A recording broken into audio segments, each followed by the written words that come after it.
Last time you heard about kidnapping, it was in Chibok. Now it's Dapchi. Our girls are being driven away into marriage. The cause of it all is that these ones were returned and one is still missing. Is it right for government to be celebrating all these on PMI Political Arena? Numbers that were brought back. And suddenly, it was Dapchi that Boko Haram drove trucks in a country where we have a functional army and police. They drove trucks, drove into a school, kidnapped over 100 girls, and then some few weeks later, the same Boko Haram drove those girls back. Oh, Mr. Badewa, is that not a puzzle? Well, that's it's a real issue that we need to think about. Think about in the sense that, in a broader sense, what kind of country do we call Nigeria? This is a country where we don't have security.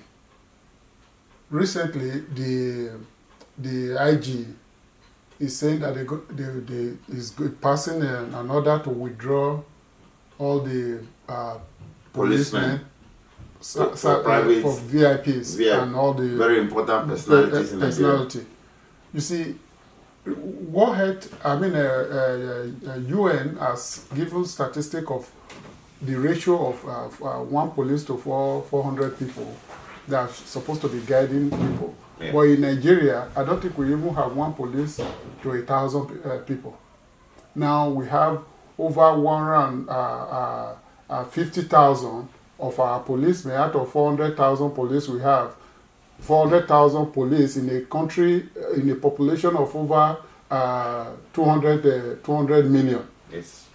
Right? Mm-hmm. Now, why would there be laxity in the country, in the security system of the country? So, like, this one happened because election is coming. This is why we are hearing the news. When Chibok happened, we all you remember here, we went to downtown to demonstrated that bring back our guests. Even up to White House in the US, our president in the country then still don't believe that it happened. Right? So there was no any move. The girls said, even some of the girls that came, they said they stayed over 2 weeks in Maiduguri there before they were shipped to Sambisa Forest. If there is a proactive police response or security response, they should have discovered where this over 200 and something girls were then for over 2 weeks in the same town where they were, in the same state where they were kidnapped. Okay, Mr. Baliwa, it was Mandela who said so, it's not me, I'm quoting Mandela, that you know about the constituent of a country by the way they treat their youth. Now, in a country where everything goes, security is lapsed, and the guerrilla soldiers of Boko Haram can have a swell time doing whatever they like. You see, it is puzzling. That's why I said it's puzzling. It's a puzzle. One, in 2014, they came to Maiduguri to kidnap Chibok girls, and those girls were used as sex slaves. And all of us demonstrated across the globe, and the former president of the United States, Obama, and the wife even carried the placard, "Bring back our girls." Now, election is coming again. The same Boko Haram came to northern part of the country, took away over 100 girls from, I think it's called Dapchi, somewhere in northern eastern part of Nigeria, took them into the forest, and some few weeks later, they drove to the same route and brought them to the same place where they were, according to the reports. Yeah. And then one of the girls is still missing. We'll talk about that missing girl.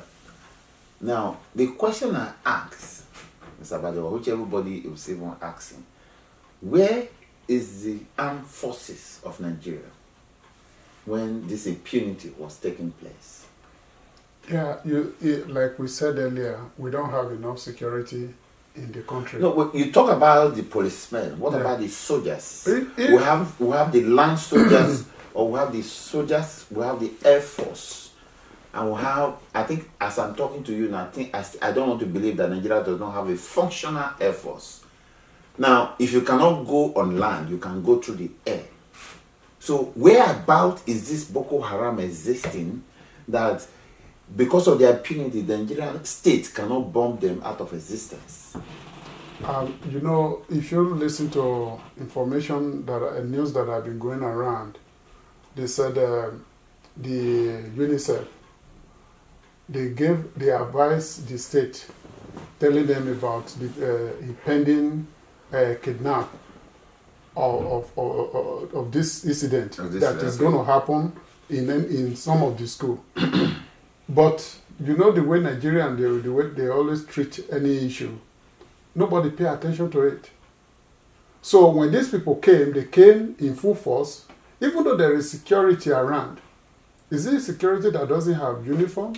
Okay. Or the security that doesn't have ammunition? Okay, because of these truths and untruths, I say that because if Boko Haram took the same route and brought the guests to the same route, conspiracy theorists are reigning supreme to say, well, this can be true in a country where you have a functional military. You see, once there is a life involved, when there is a kidnapping issue and there is a negotiation going on, Yeah. before they release the girl, they will table their demand. Mm-hmm. And part of the demand is to give them free access to Return the girls without military involvement. Because if the military should strike, what about the life of these girls? Okay. So these are some of the... Okay. If assuming, like, let me believe you that maybe it was part of the negotiation to bring back the girls. So don't touch us as long as we bring the girls back. Now there's one girl called Leah who has not been returned back.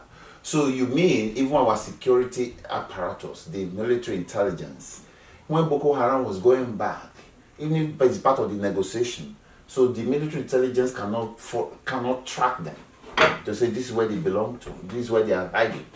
And then, perhaps you want to argue that maybe because of the single girls, Leah there, military don't want to take any military action against Boko Haram. You see, these people live in the jungle.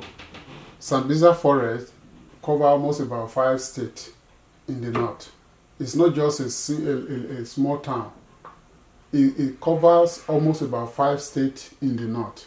Which state? I don't Like think so. I think from Borno. I think it's supposed to be in Borno State. No, from Borno, Adamawa, Taraba, all those northern states in the north towards the Nigerian Republic. Northeastern. Yeah, northeastern and even north central too. Yes. All the way to Chad, to part of Cameroon. Yes. So you can't really tell exactly where these people are residing. Okay. You know, and they have different cells. They have the way they communicate. Okay. Mr. Badewa, you know that in the military setup now we have even bunker busting bombs. You can bomb and then bunker bomb. If you are in the bunker, you are taken away. You are taken out. Do you guys have those ammunition in Nigeria? So Nigeria is not able to have that. You see. So why are we the powerhouse in Africa?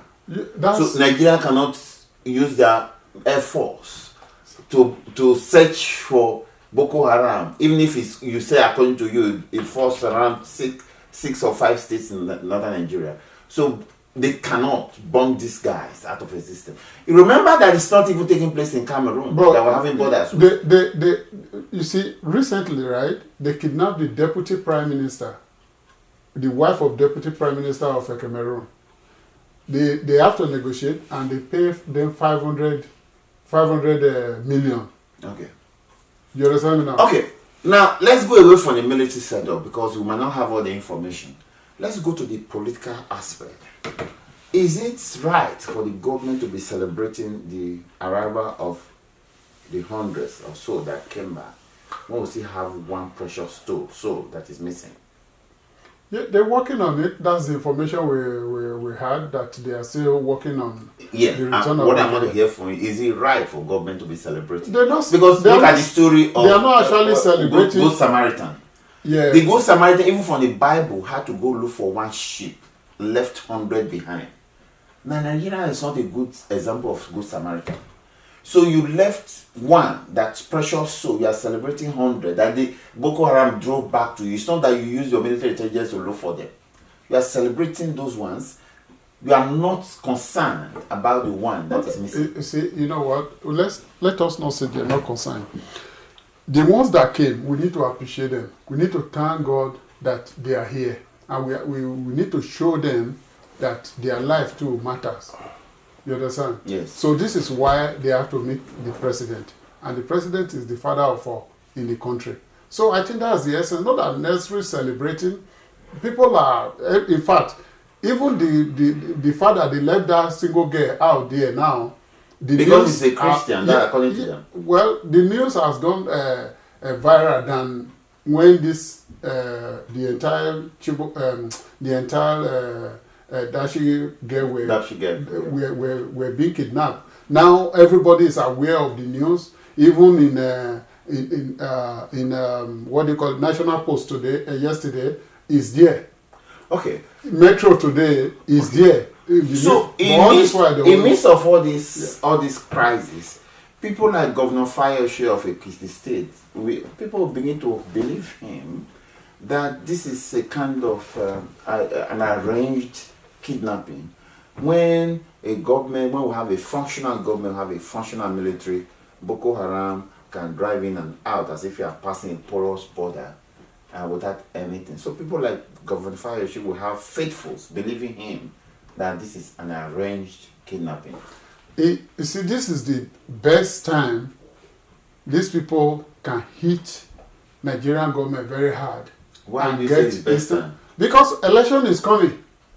So the moment they kidnap these girls, the government will be forced to pay whatever ransom they demanded for. Mr. Badewa, that's it. The other question I will ask you, the military sole purpose now is to protect external and internal aggression. Yeah. It is not, they don't have a dual purpose right now. They are not ruling. See, they are just there. We don't have intelligence. So some of the people can just be running around when we don't have a proper intelligence gathering. Military can do little or nothing. What does it take to have a good intelligence gathering by the military? You see, this because in Nigeria we don't even have institution. All our institution has been destroyed. By the successive government. By the successive government, yeah, for sure. That's very appalling. It's very distressing for you to say that. It's like we don't have it tomorrow. Well, the way it is, there is a new need to arise, both people in the diaspora and people at home, that if we really want a country, we have to stand up to start establishing an institution that works. There is no institution that works in Nigeria, honestly. Okay. On that hopeless note, I'll call that hopeless note, I will conclude this issue of the Dapchi kidnapping, which is all over the place. And we just pray for the soul of Leah, who is still under the custody of Boko Haram, somewhere in Sambisa forest. Yeah, we definitely sympathize with the family of Leah, and we pray that she will be returned healed and healthy very soon. So people all over the world, their prayer and their yearning is to see Leah alive very soon.